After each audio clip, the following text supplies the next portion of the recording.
an amazing instrument. It has developed into an incredible voice in today's music.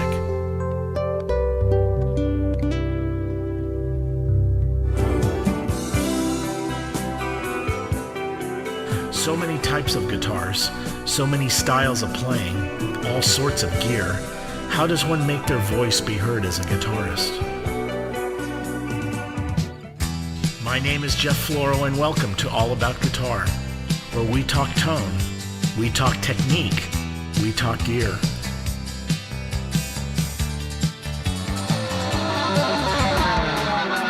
Where we discover how we can become better musicians in a world of constantly changing technologies. Where we take a good look at everything guitar, and sometimes not exactly guitar, but just as important, so we can be more successful as a musician in today's music scene. So sit back and relax, and let's explore all about guitar.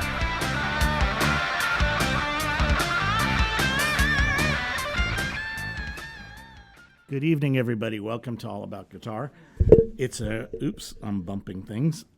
We have a great show for you tonight. I'm really excited because we're getting a chance to get an inside look at the creative process of making an album.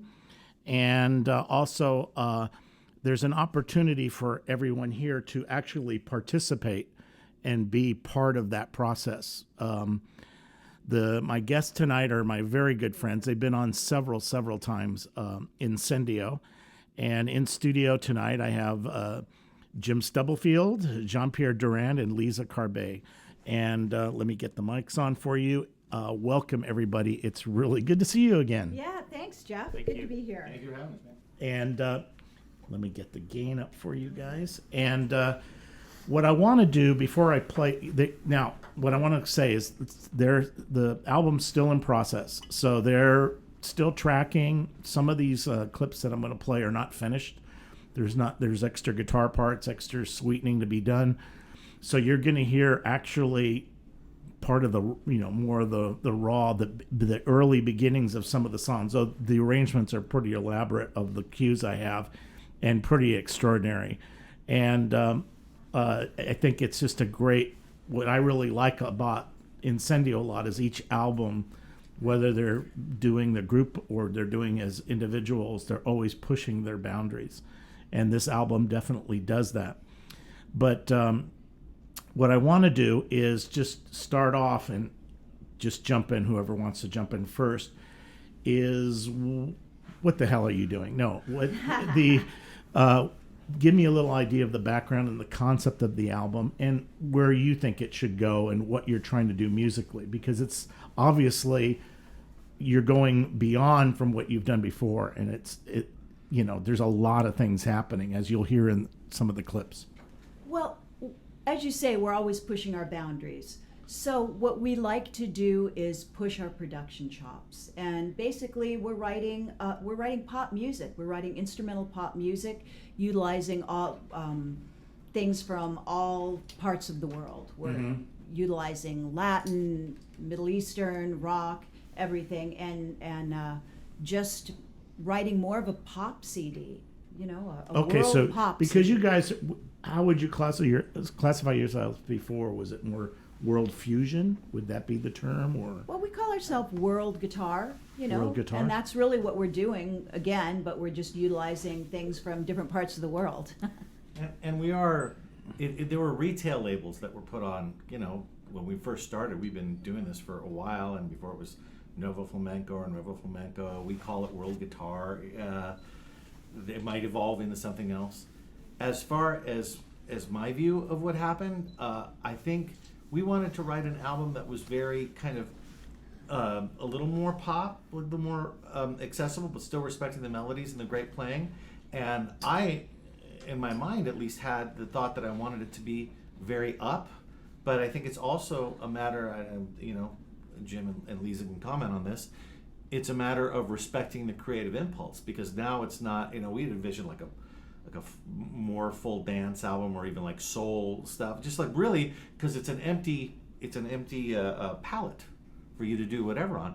But then it evolved, and everybody wrote stuff that kind of went in different directions, and then you kind of decide, how is this going to all pull together? And for us, the thing that always pulls it together is that it's nylon string guitar, and hopefully the tones are consistent and the songs are framed in such a way that it makes everything a cohesive whole.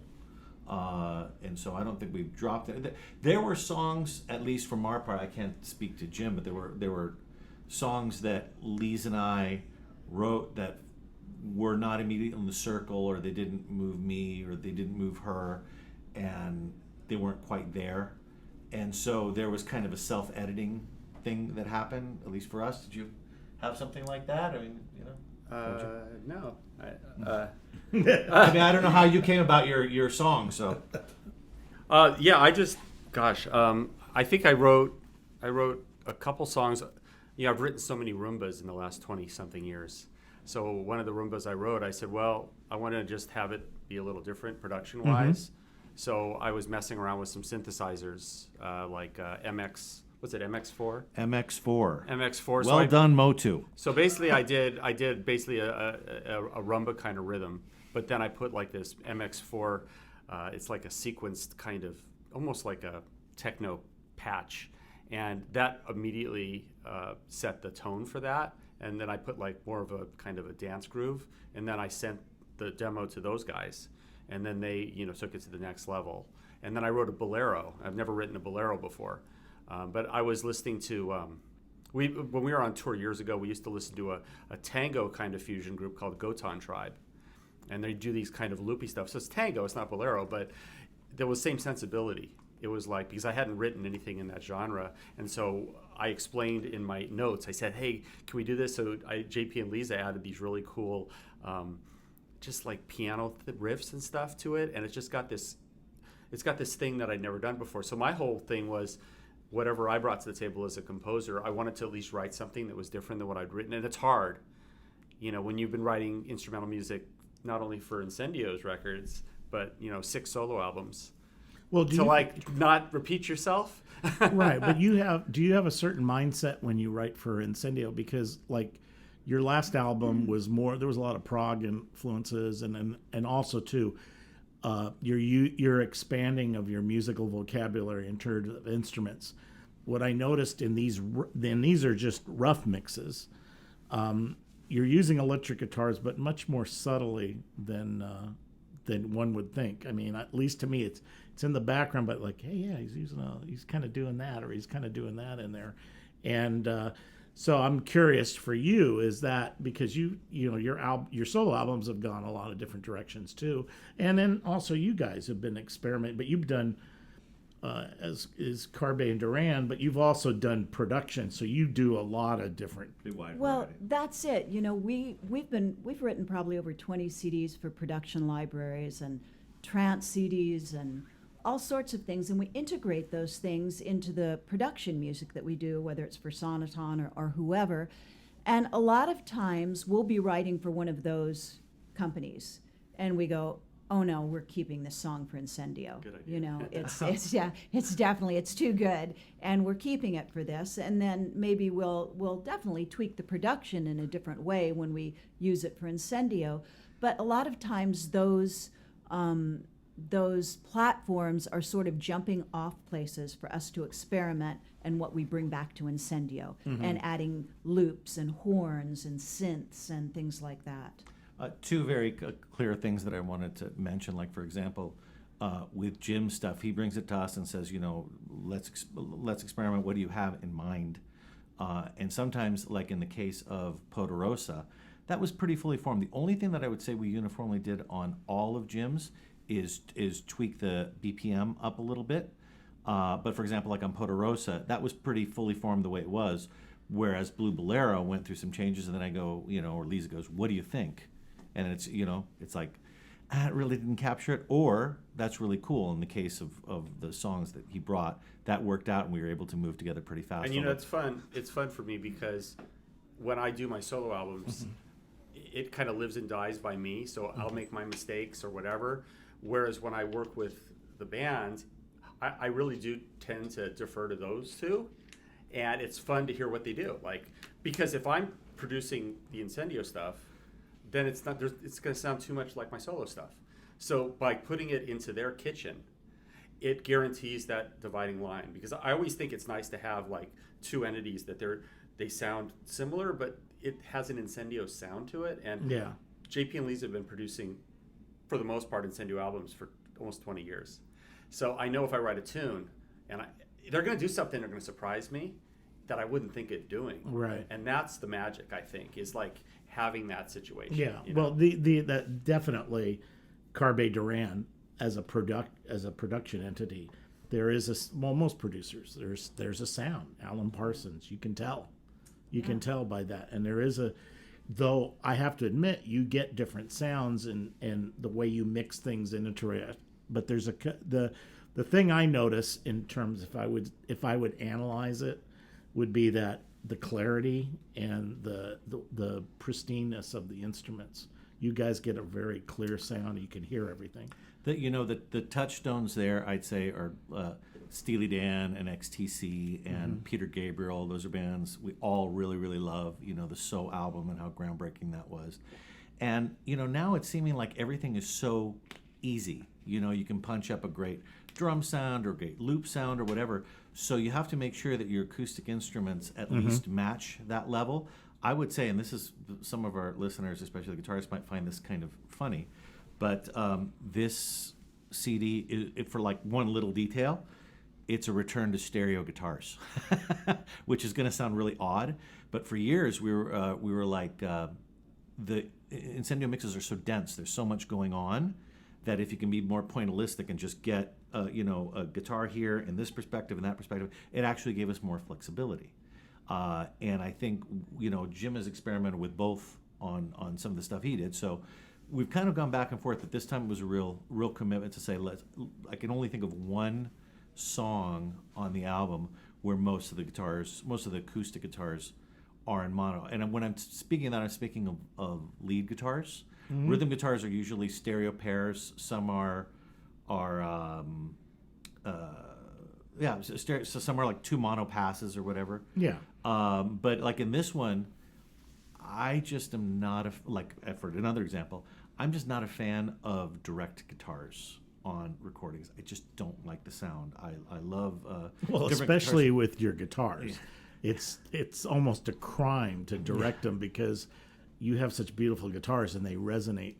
Give them some air. But for electrics, it's cool. Yeah. Oh yeah. But there's some pretty cool plugins. Well, that's the thing. He was telling me, JP was telling me about all these plugins that he's been trying and stuff. And for this one, we have some Godin guitar. We love Godin. We use them a lot live. They typically aren't on the albums because they're not true acoustic guitars. But they're mixed in the rhythms, possibly for the first time now. Maybe a little bit of Misterioso, but it's been real. And so it's a choice of texture. And I've actually got one tune where the Godin is hard left and the Strat is hard right. And then you kind of mix them together and that creates the bed, and it's a very unique sound. That probably happens like in two tunes, I think. It's kind of like I remember when I first heard Trevor Rabin, he does a thing on the second Yes album where he's playing his steel string acoustic, but he has it split out. So one part of the signal's going into the desk and the other part of the signal's going into a distortion. Mm-hmm. And if you listen to like Lift Me Up and some of that stuff, he's playing a steel string guitar with really light gauge strings, like 8s or 9s on it. But he's processing half the signal through a distortion. And you can hear him. It's pretty cool. And also, like somebody said, AC/DC Back in Black, the dun dun dun dun. They would double that with the grand piano. Yeah. yeah. I mean, Like who would have thought? That's the grand piano's playing that. Who'd have thunk it? But that's part of the fun of production is what can you mix with something that makes it pop out and makes you go, wow, what is that sound? It's not just a guitar, it's not just a piano, but it's mixing things, doubling, tripling a sound that makes it really unique. You're talking about Bolero. Well, Ravel was the master of creating new tonalities by combining different instruments, emphasizing harmonics.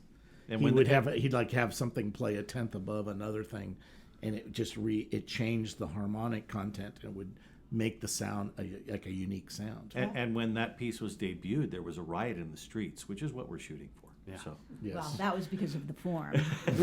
And one quick thing, like Trevor Rabin, I think that's a good example. Another one of a guitarist we love that I kept in mind when I was kind of playing around with some of the stuff on this, and I don't know, we did it to that level, but Eric Johnson, I'm pretty sure it's on Seven Worlds, the early album that wasn't released till much later.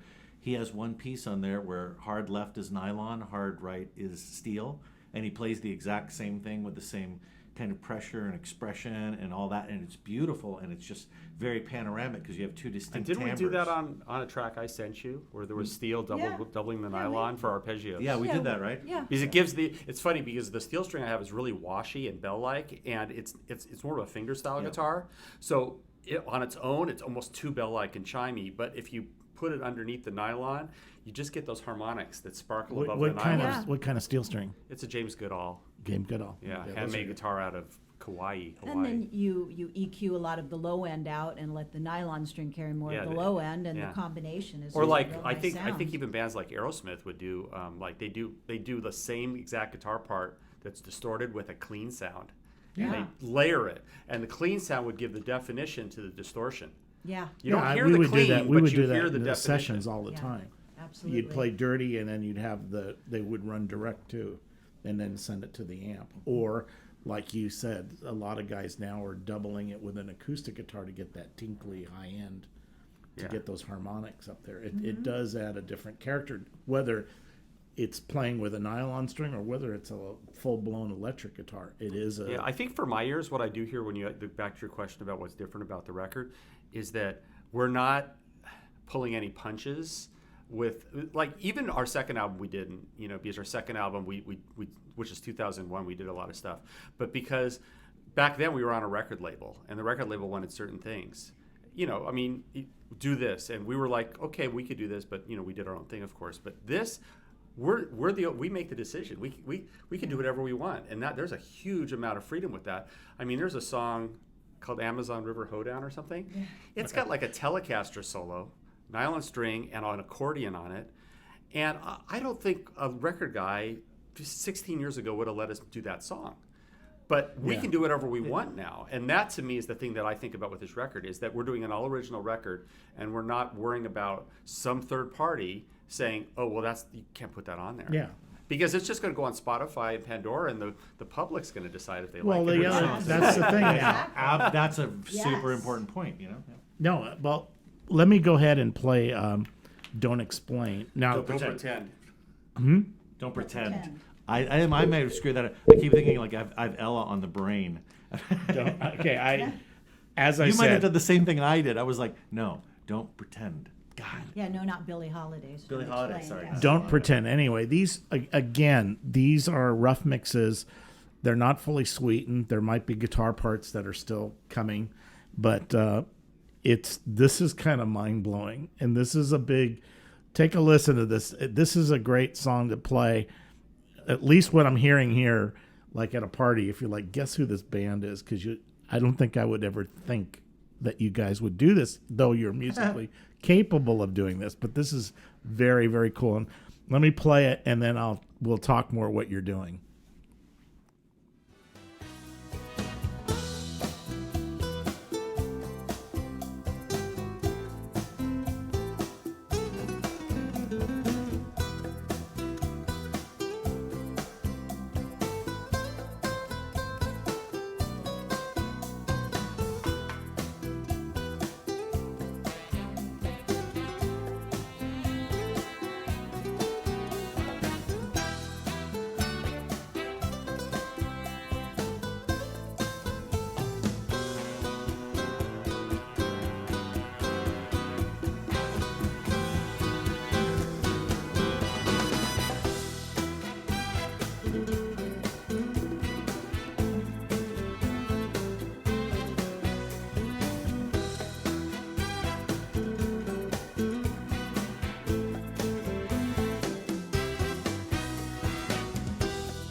Now, I bet everybody out there wasn't prepared for that.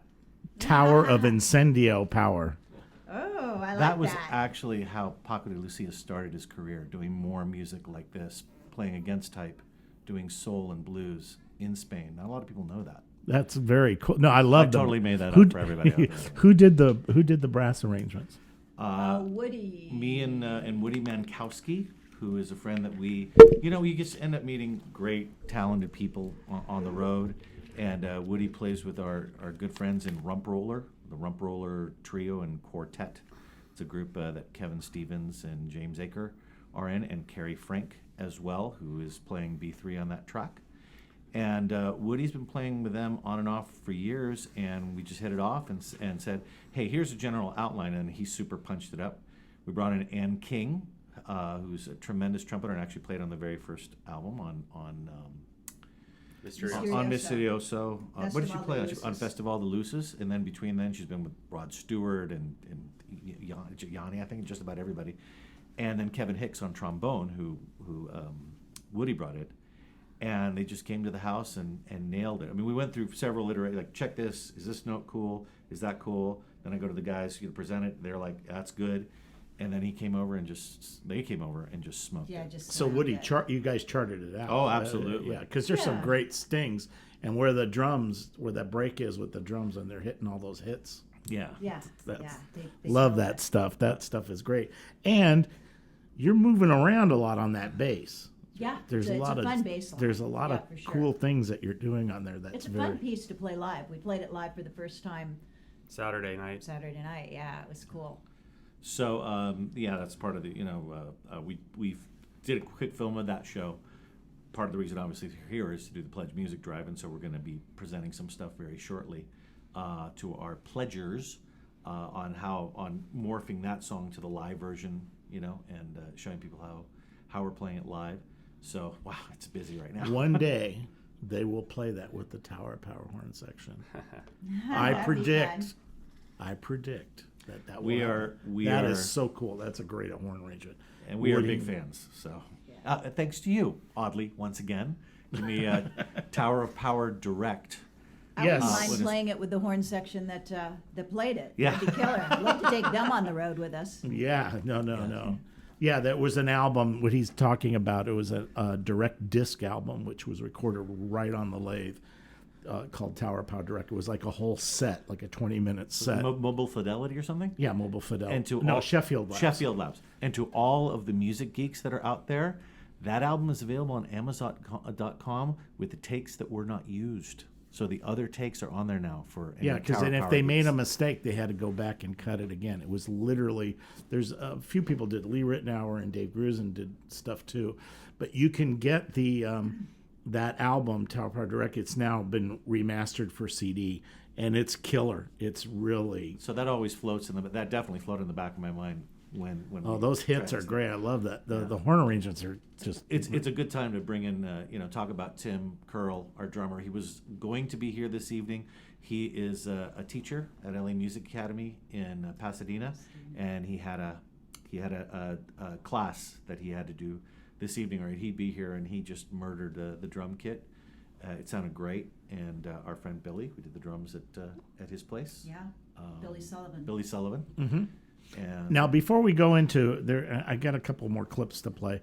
But before we do that, let's talk a little bit, because this is an interesting opportunity. Part of the thing that's happening now, which I'm seeing with other artists too, is they're setting up a funding system so that they can just to get their fans involved into the process, where they help them fund the production of it. So what I'd like you to explain a little bit so people understand, because what you're hearing here with this last clip with all of those musicians on there, and then plus the hours spent writing the arrangements and also the recording. There's a lot of time being spent, whether Jim at his studio is running, he's writing. That's physical time creating. It's not just like, hey, let's go jam. Yeah. Okay, cool. But they have to understand I think people need to understand how much work it is, and it costs. I mean, even if you're using your own studio, there's an expense to Time it. is always money. Yes. Yeah. And we didn't always use our own studio for a number of things, right? Yeah. I mean, we went to third-party studios for the For the B drums, and for the the B3, B3, and accordion. all the music. Everybody in the horn section had to get paid. Yeah, I know you have to pay for Everybody has to get So paid. there are expenses, and people besides after the fact, after the hours spent mixing, the whatever the plugins, what you need, the updates to the plugins, the updates to the software, and then the mastering and all that. There's a whole process that costs money, and what I think is kind of cool now, like you were saying, you have no restraint. You now have a vehicle to do what you really do creatively, what you want to do. And I think that with the pledge music, that show the support of your fans. It's important because they're the ones that love what you do. And I've sat in with you guys. I've seen you guys play live, and your fan base is one of the best fan bases in terms of people. Lovely people. Really nice people, very loyal and super, super supportive. Yeah, absolutely. And so let's talk a little bit about how the pledge music thing is set up, what they can do. And the reason I have them here with some of these guitars is they're offering special things. Well, I'll let you just explain it.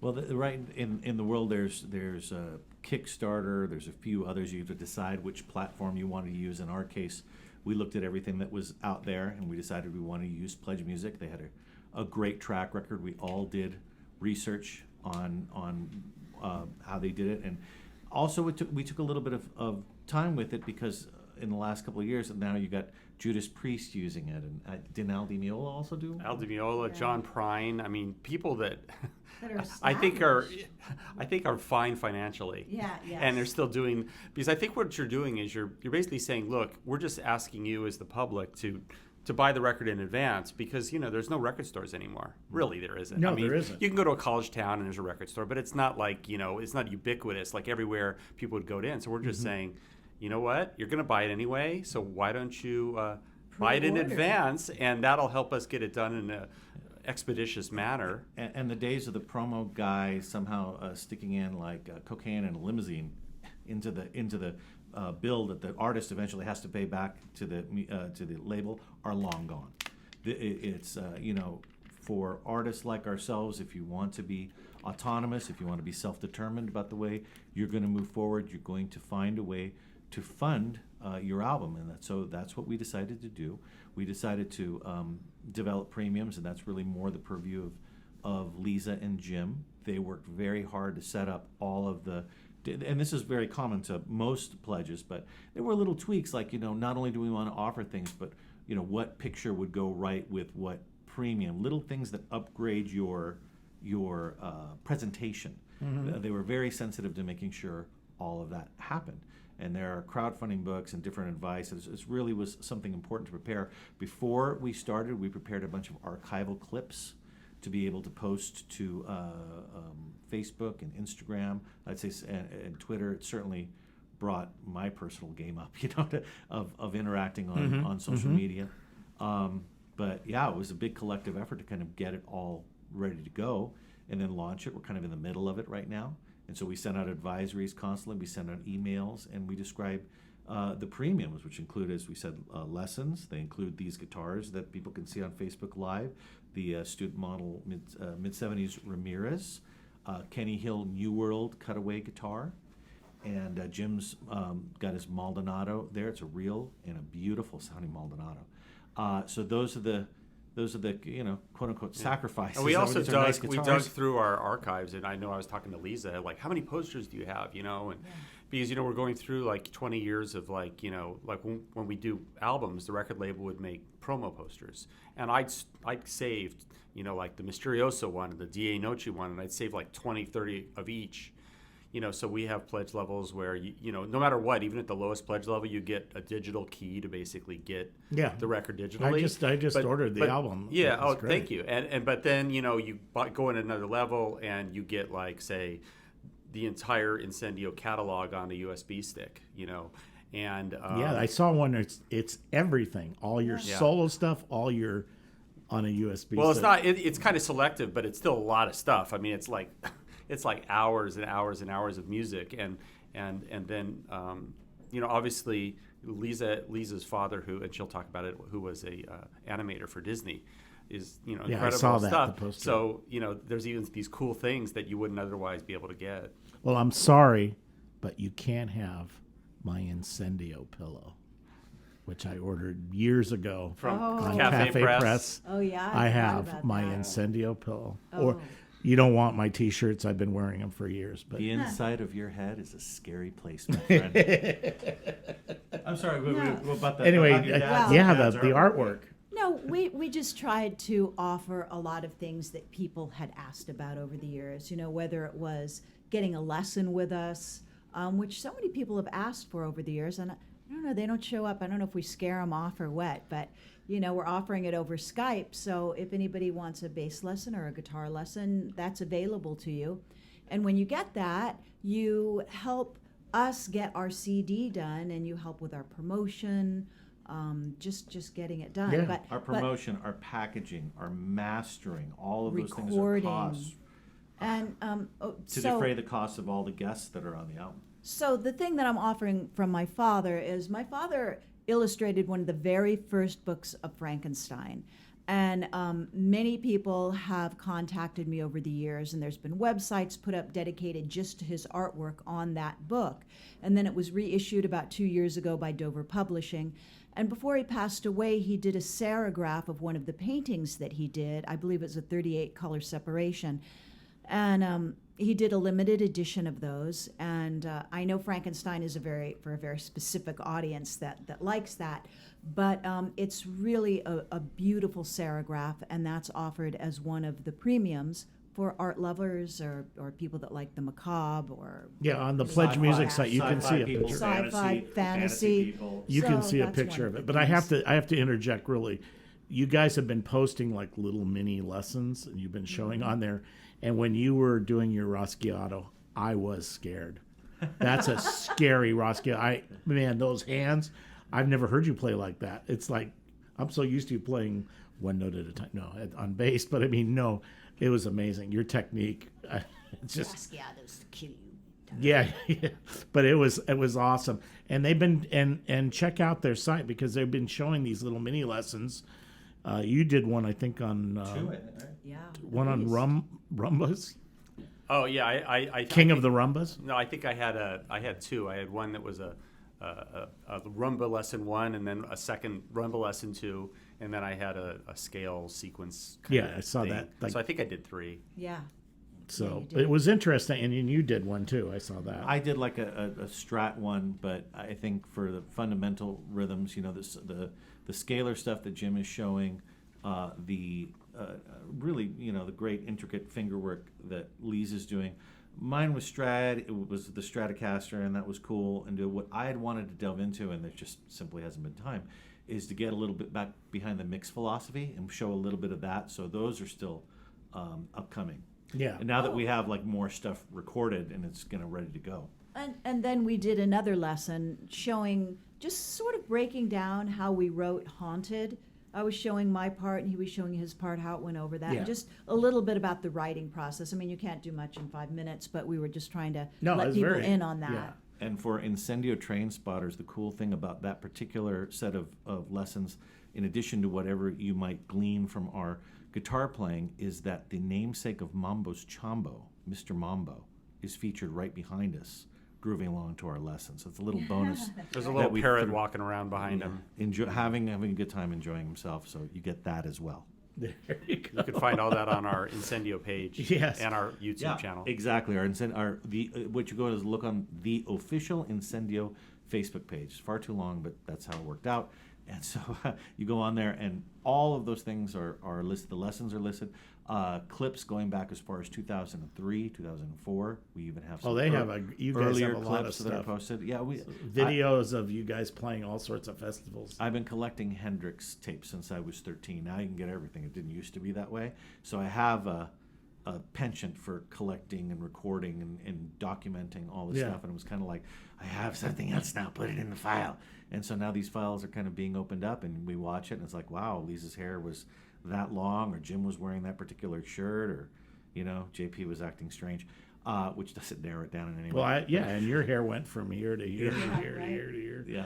So, but one of the things I do want to mention that it's not always apparent, though you do play guitar, is how amazing Liza is a guitar player. She studied too, and I mean, but that blew me away, and I forget because I'm so used to seeing her playing the bass all the time, which she does great.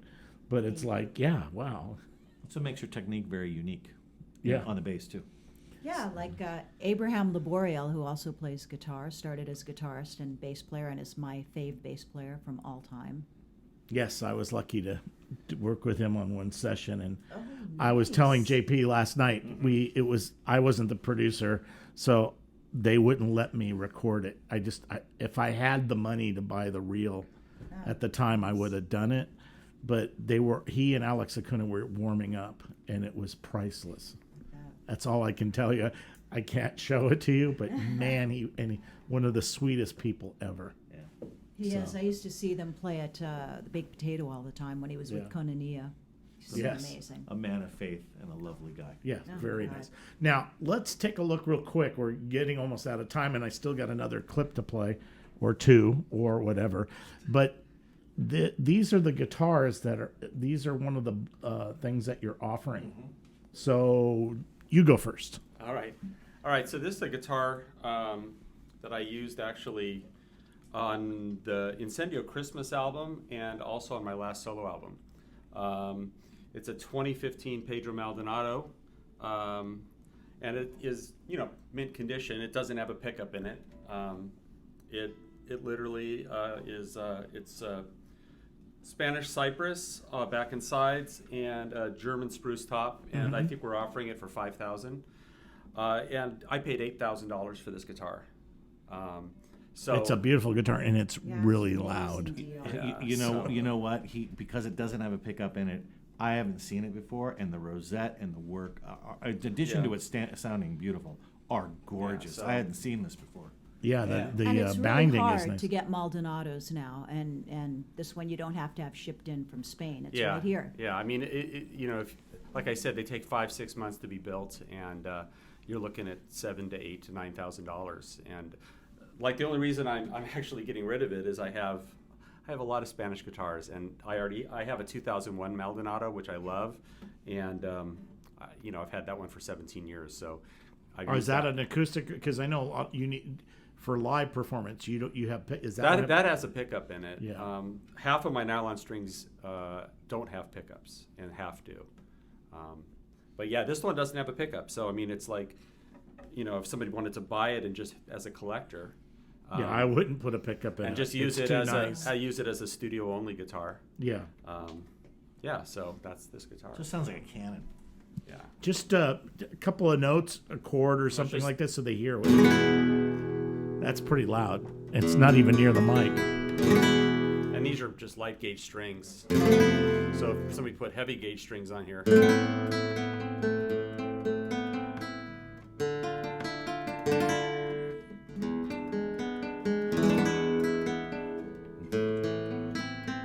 That sounds crazy nice. That's a great. I gotta Well, the say. sustain is amazing.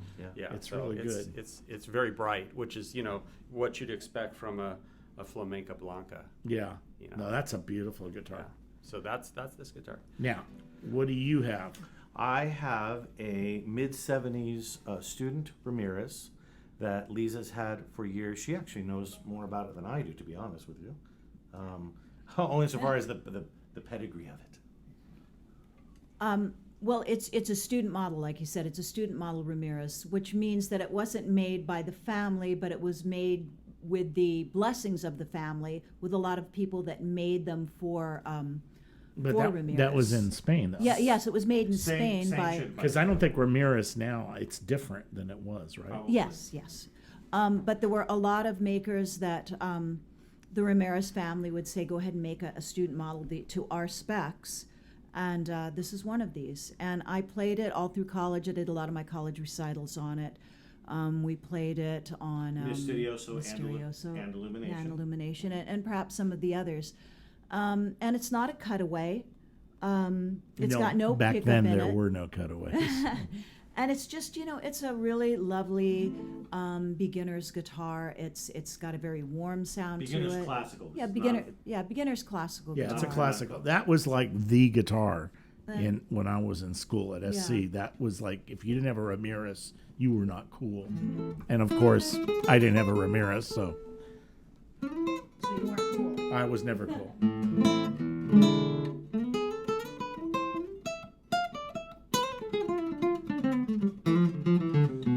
It's got a nice sound to it. Yeah, it's got a really warm sound to it. And And that's all solid, right? That's cedar with, was that rosewood back there or is that mahogany? I think it's mahogany. Show the guitar, flip it, and show it on the camera. It looks like rosewood. The neck is probably mahogany, Right. and the back and sides are probably rosewood. Yeah, but that's solid if I'm correct. What do you Yeah. mean solid? Solid wood. It's not laminate like. Oh, no. Yeah. No, but it would still be rosewood. Yeah, but it's a solid, which is more value. Exactly. And so there's that. It's and yeah. And no, that's what a- are we offering that for? I don't remember. I don't remember 1,000? either. No, we changed the prices. I'll check. You I don't talked about this remember. last one. So this is another interesting one too. So And tell us about so this. This is a Kenny Hill guitar. This is my guitar, but we're offering one just like it. This one has a pickup in it. The one we're offering does not have a pickup in it. It is also a cutaway. I can't tell you the wood and everything. I don't know. Maybe Yeah, Jim remembers. I think it's that one is a Indian rosewood back and sides, and the top is cedar. Is that And- rosewood? That looks like walnut. No. The top is a cedar top, and the back and sides are rosewood. And I rosewood. think that's the one that we're offering too, is similar yeah, to yeah, this. and it's a classical guitar. Yeah, but it's a cutaway, and it's Yeah, very it's deeper.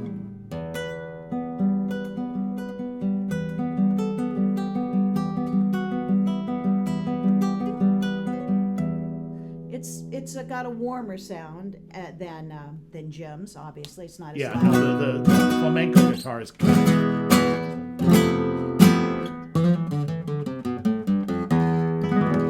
But it's nice. It's very warm, and I know I've had this one for about 6 months, and I love it.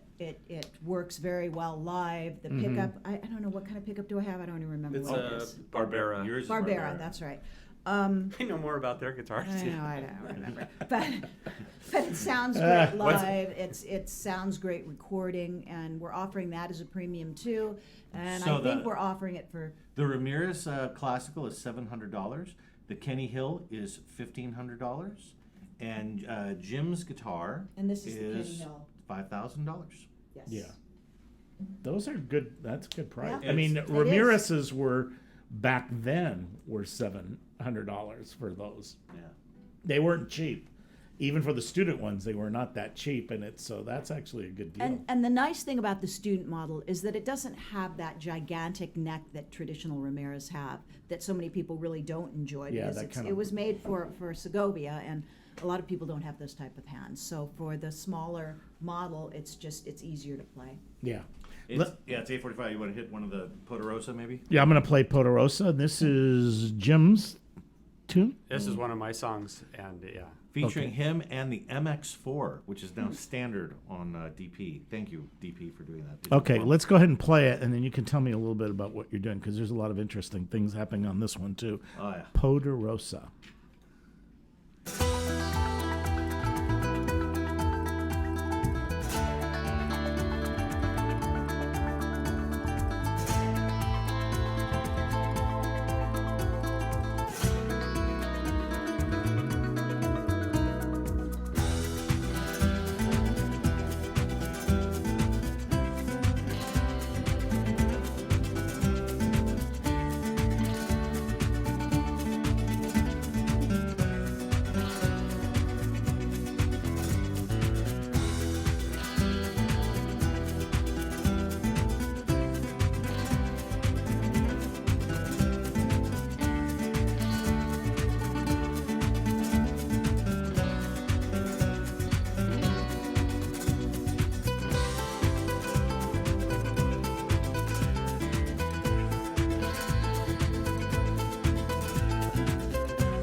Now that's a very cool thing. Now there's your.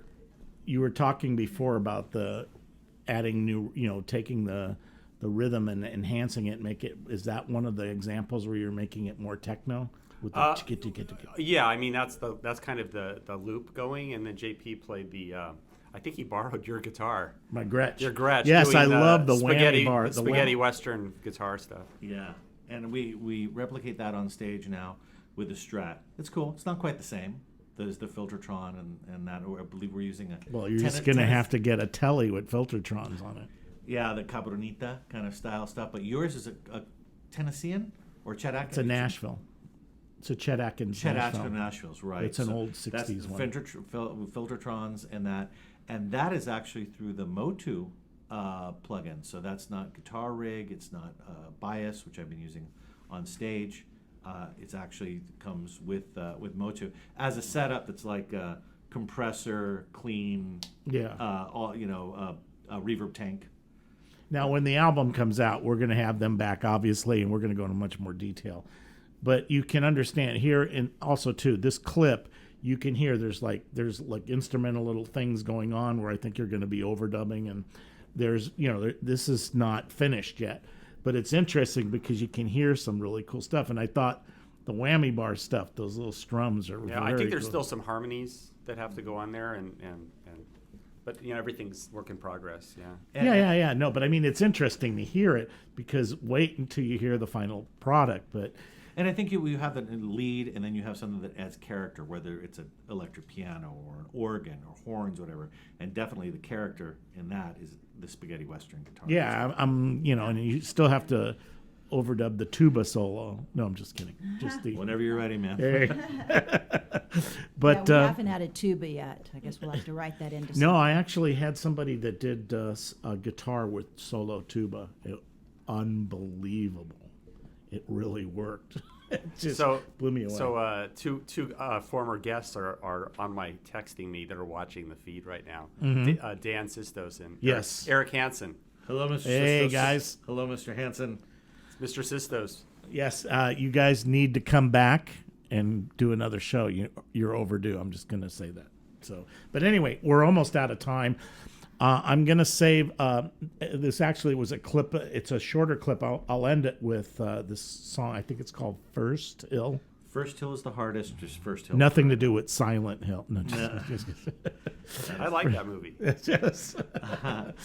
But anyway, before you explain that one, first of all, www.pledgemusic.com/project/Incendio 2018. Correct.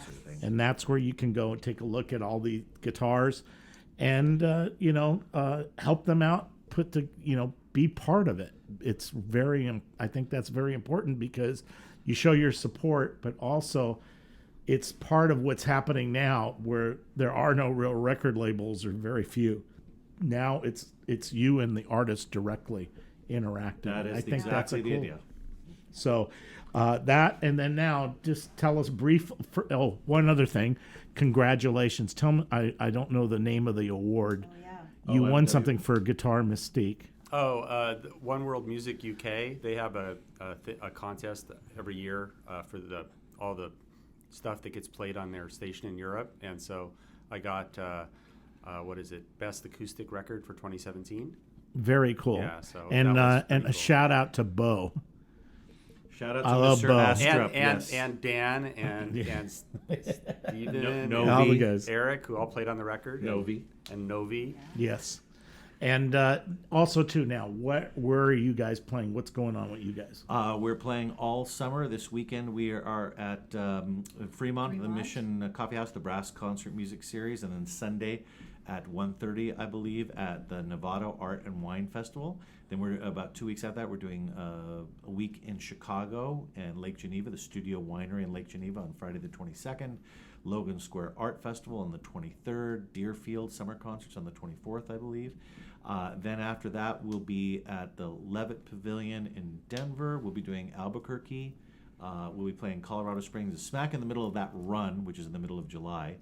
We come back to LA to play with our good friends, the Lautizer Band, open for them at the Palmdale Amphitheater, and that'll have Chieli Minucci on guitar, Eric Marienthal on sax, Karen Briggs on violin, and a guy who very graciously is doing tracks for us as we speak, Munyango Jackson, who has played with Miles and Sting and Stevie Wonder and is such a great heart, just a lovely guy.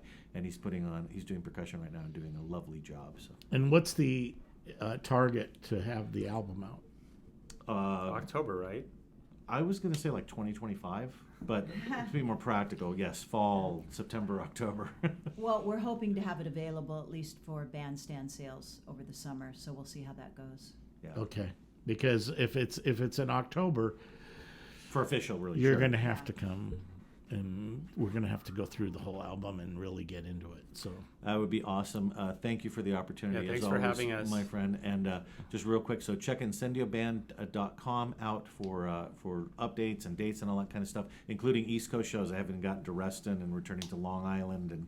But they're all there on our website, so you can find all of our so dates there. incendioband.com. And we're putting- what's your Facebook page? The official Incendio Facebook page. That's the whole thing. You can find that on there, and we're posting videos from all eras of the band there on Instagram at instagram.com/incendioband and twitter.com/incendioband. We're posting and youtube.com incendioband. All of those, eventually all of them wind up. They start on Facebook and then we migrate them over to YouTube. Yeah. So you can view them in whatever medium you desire. There's quite a bunch of stuff on there. Really early footage of the band, Jim jamming out on like Espiritu and things we don't play as much these days anymore. Liza Carbe playing with Lindsay and Janet. Yeah. And we have some other fun clips coming out of that. And for the truly demented, we have a clip of me playing with my delightful college band, the John Belushi Memorial Blues Band, back in 1988. I remember them. Playing my Gibson Mini Humbucker. Which he totally rocks on. He grooved then as hard as he grooves now. Yes, I had less facial hair. but you needed to get your hair like up. You never did do the '80s hair thing. Oh, I did. I have a picture of you with me with the tall hair, and it's awful. And I did everything I could to find it before I came, and I couldn't find it. But it is there. I look like I don't remember. That's how much I tuned it out. I look like Kid and Play. It's obscure hip hop I reference love it. from. I love it. He had a picture of me at St. Paul's with Michael Mason. Yeah, go check out Facebook. That It's was on there, pretty too. funny. Okay, I'm going to end. This is actually a short clip, but it's called First Hill, so kind of set it up a little bit. This is one that I wrote. Jim did Poderosa. Liza was mostly Don't Pretend. And for me, I wanted to kind of evoke. We go and play in Connecticut a lot, Westport, Connecticut, at the Levitt Pavilion out there, and spent a lot of time between there and upstate New York and New York City, and just the vibe between Westport and New York City. There's something very special about the landscape there. So I tried to evoke that with this song, and it's a little more mellow, and it's just kind of a mellow meditation on that area, and Ridgefield, a great area that Liza comes from. Now, on this rough mix, I know that this is another early one. What are you playing on this? I'm playing guitar. Lisa's playing bass. Jim and I are doing. But what guitars? On the intro is the Godin and the Strat underneath. The Maldonado is the main guitar on doing the melody, I think. Yeah. And I think at the beginning of this, there's a really cool bass line. Yeah. She opens with this bass, Doug. And also thanks, Doug, for being here. Doug Moore, but you're going to love this bass line. Oh, and I'm playing MTD. MTD, Michael Tobias design of basses. And Michael, we'll see you in Jamaica, New York. Jamaica, where are we? All right, everybody. Kingston. Oh, my God. How embarrassing. Kingston. So www.pledgemusic.com/projects/Incendio 2018, not 2025 as JP, 2018. But check it out and pre-order the disc, and you get the digital download, and it's going to be autographed and all that stuff. But check out some of the other stuff if you can afford it. It's great. They got some great stuff. That Ramirez is a buy. And so is all of these guitars are great, and the artwork. There's some really cool things that they're offering, and it's for a good cause to get that whole thing together. So, anyway, everybody have a great week. This is going to be a quick ending because I think this is only about a minute of this clip, but this is Fast Hill, And again, First hill, first. or it's a fast first hill. It's a fast first hill. There you go. You know, I'm going to the eye doctor this week to get my glasses fixed because it says first hill here and I can't read it. All right. Everybody have a great weekend. We will see you next week. And thank you guys. It's so good to always have you come on and visit with us. Thanks, Jeff. And Thanks, I'll take Jeff. all Thank three of you. those guitars right now. Okay, here we go. Everybody have a good night.